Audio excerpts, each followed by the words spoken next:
अमरावती शहरातील मालवीय चौक हा यातायातीच्या दृष्टीने अत्यंत महत्त्वाचा परिसर.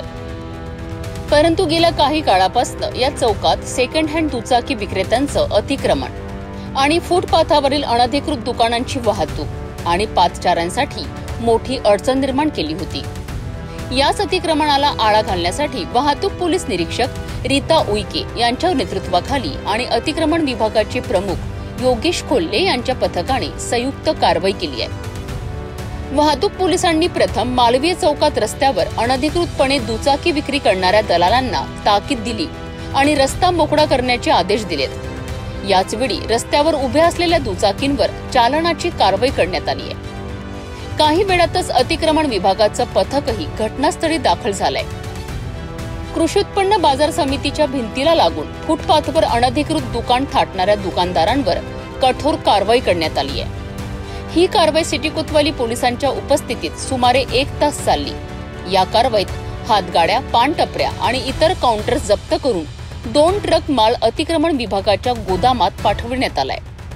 विशेष म्हणजे कॉटन मार्केट परिसरात माल आणण्यासाठी आणि नेण्यासाठी रस्त्याच्या कडेला उभ्या असलेल्या अनेक वाहनांवरही वाहतूक विभागाने चालनाची कारवाई केली आहे. यापूर्वीही मालवीय चौकात अतिक्रमण विरोधी कारवाया झाल्या होत्या, परंतु स्थानिक नेतागिरी आणि दादागिरीमुळे अतिक्रमण पुन्हा पूर्ववत होत आहे.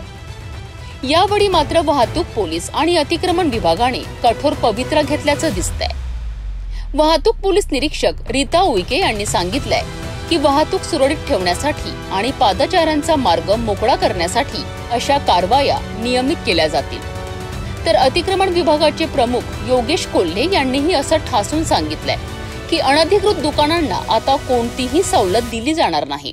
या कारवाईने मालवीय चौक आणि कॉटन मार्केट परिसरात काही प्रमाणात दिलासा मिळाला असला तरी अतिक्रमणाची समस्या कायमस्वरूपी कशी संपवली जाईल हा प्रश्न कायम आहे. पोलीस आणि प्रशासन आता या परिसरावर कडक नजर ठेवणार असल्याचं सांगण्यात येत आहे.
धुलाई के यहाँ पे फिर आज के बाद ये सब मुझे अगर दिखा मैं गाड़ी ठोकूंगी नहीं, मैं जमा करूंगी सीधा. अभी चालन नहीं करूंगी, अभी जमा करूंगी. फिर ये बार बार बोलने का नाटक मत रखो. हमको ऐसा लगता ध्यान दो, ध्यान मत दो.